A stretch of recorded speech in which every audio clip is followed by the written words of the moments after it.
This is Atom Video 1. In this video, we're going to talk about subatomic particles. The subatomic particles are the particles located inside the atom. There are three particles you need to know: protons, neutrons, and electrons. This table summarizes the most important information you need to know about each of the subatomic particles. We need to know the masses of the particles, so protons and neutrons both weigh 1 AMU. Electrons weigh almost nothing. The actual mass is about 1 over 1836 or 1840 AMUs. But for our purposes, we're going to say that electrons have almost no mass. You need to know the charges of the subatomic particles. So protons have a charge of +1, neutrons are neutral or have no charge, and electrons are negative and have a -1 charge.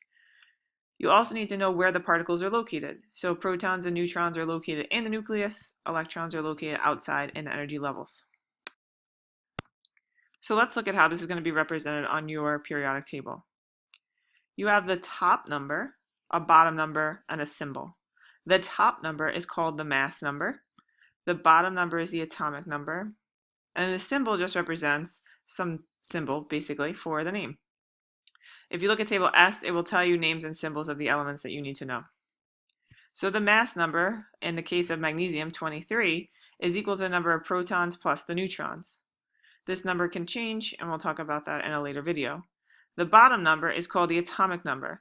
This is what we use to identify what the element is. The atomic number tells you the number of protons. It also tells us the number of electrons if we are neutral. When they mention in the question that you have an atom, atoms are always neutral, which means that the number of protons will always equal the number of electrons. So in general, whenever you see any element, we'll just represent with X.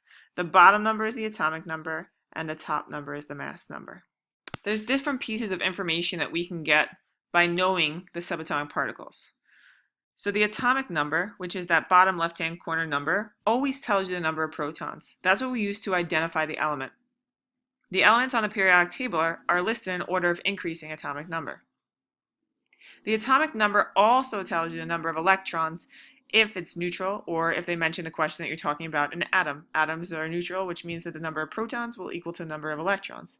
So the atomic number tells you the number of protons. The atomic number also tells me the number of electrons if I'm talking about an atom.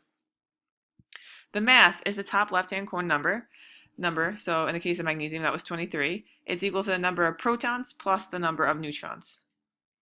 So to find the mass, what you're going to do is add the protons and neutrons up until you get a number equal to the mass. So let's look back at the example of magnesium. Magnesium's mass was 23. It had 12 protons, so you would say, okay, 12 plus what equals 23? In this case, it would be 11, so there would be 11 neutrons. Or you could say 23 minus 12 equals 11. So neutrons you need to subtract to figure out the value. The number of electrons, as we mentioned before, is equal to the number of protons when the atom is neutral. So protons are equal to the atomic number, electrons are equal to the atomic number as long as you're neutral or an atom, and the neutrons you need to subtract to figure out the value. So you do mass minus the protons to give you the value of the neutrons.